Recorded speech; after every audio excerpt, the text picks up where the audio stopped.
ক'ত যাব? পাণ বজাৰ।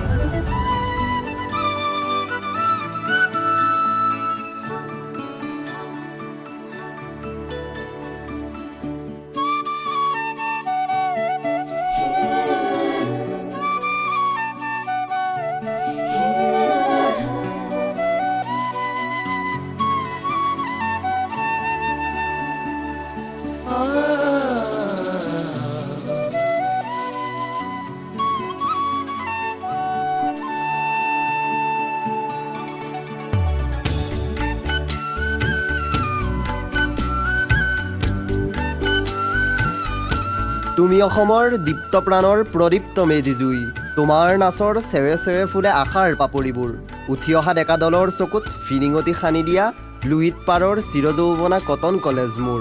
হয়, কটন কলেজ যৌৱনৰ এক চিৰসেউজ উপত্যকা। কোনোবা কটনীয়ানে কৈ গৈছে, কটন কলেজ মানে কেৱল এই বিল্ডিংবোৰ নহয়, ইয়াত ৫,০০০ যৌৱনৰ জীৱন গঢ়াৰ আখৰা চলি আছে। ইয়াত পাণবজাৰৰ পৰা দীঘলী পুখুৰীৰ পাৰলৈকে, মাৰ্চেণ্ট অৱ ভেনিছৰ পৰা ইউক্লিডীয় জ্যামিতিৰ প্ৰতিটো উপপাদ্যলৈকে ইয়াত আওৰাই থকা হয় জীৱনৰ ধাৰাপাত। নিজা উপলব্ধিৰে এটা কথা ক'ব পাৰোঁ, কটন কলেজলৈ আহি হেৰুৱাবলগীয়া একো নাথাকে, হয়তো পাবলগীয়া কিছু থাকি যায়, কিন্তু অপূৰ্ণতাত প্ৰাপ্তিৰ তৃপ্তি বিচৰাৰ মাদকতাই সুকীয়া।